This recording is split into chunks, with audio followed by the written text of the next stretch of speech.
Life doesn't happen in a single moment, yet so often our photos only capture that one singular moment in life.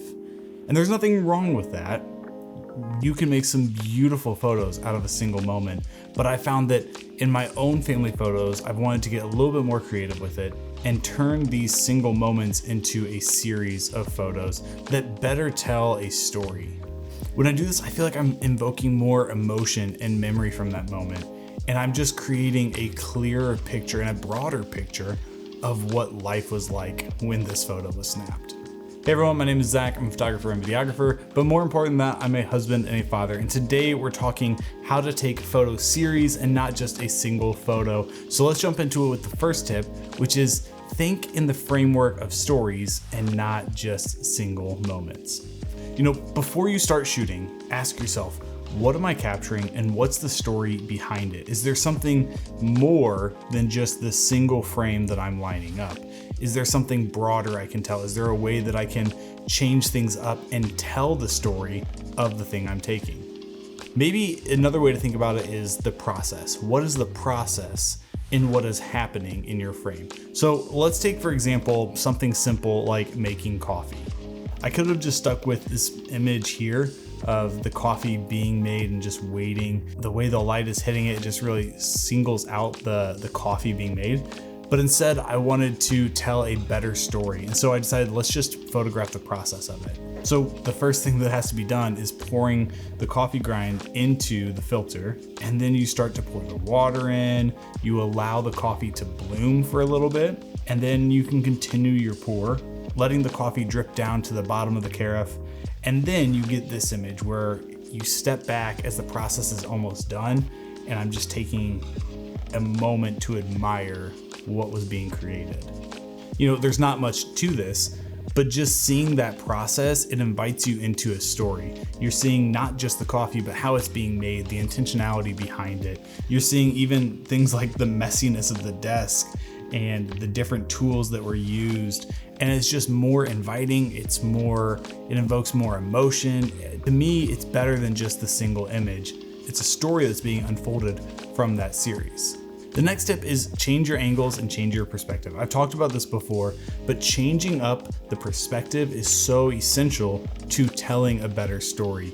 When you're just standing in one spot at eye level, you're gonna get a single shot. But when you move around, you look through certain objects, or you put stuff in the foreground and the background, when you shoot from down below or up top or whatever, you're just changing everything up and you're giving more perspective to your story and not just your image. So here's some images, for example, that I think show this well.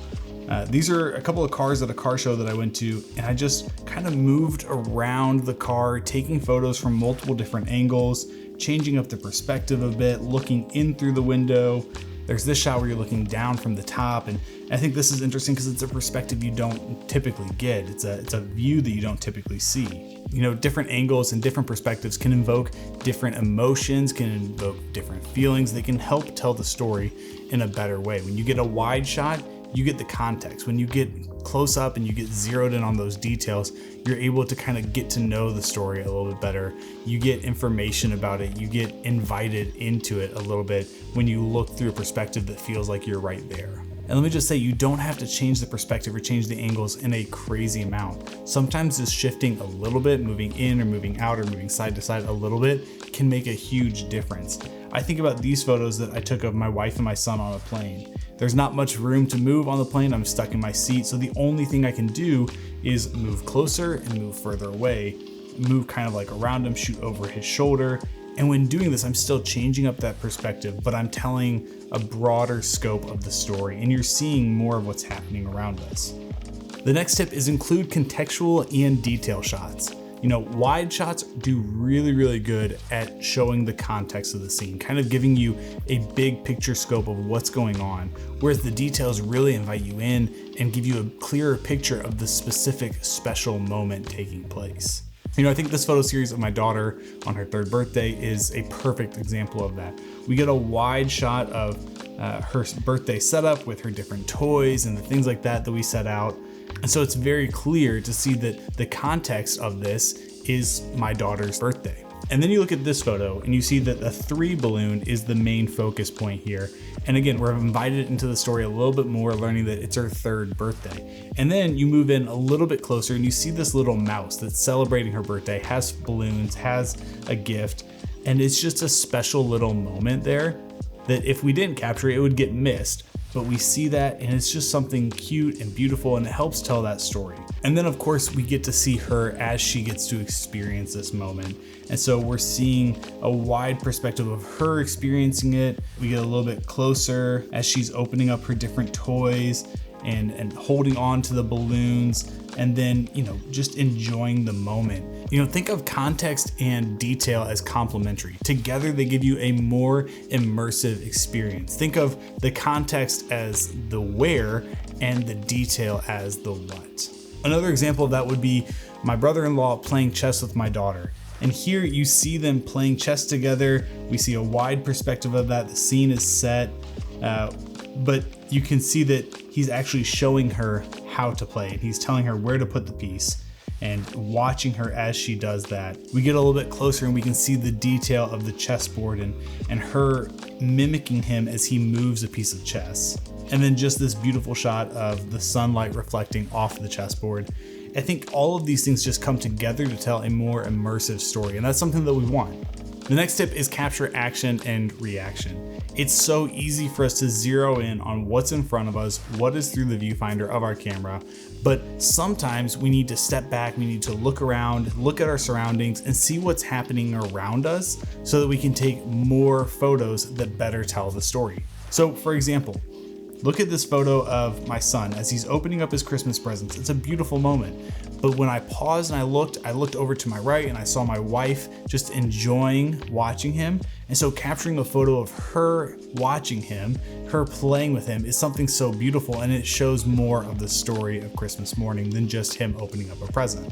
With this, we want to make sure that we're capturing genuine emotion. There's no faking the joy that was on my wife's face or the joy that's on my mother-in-law's face as she watches the kids open presents, or my wife's grandmother as she watches the moment. Getting to watch all of them watch their kids, watch their grandkids, and watch their great-grandkids open these presents is something so beautiful. And so when you take a step back and when you look at all of these images together, now the story isn't just the kids opening the presents, but it's the generations watching them and enjoying Christmas morning together. The next tip is to keep it natural. The best moments that we can capture come when things are just as natural as they can be. If we start giving too much instruction or start posing people too much, it starts to feel just stale. And so when you allow your images to be natural and to capture what's naturally happening, you're gonna get a beautiful story. So take this photo series of my buddy Brian, for example. I walked past his office one day and just was like, this would be fun to photograph.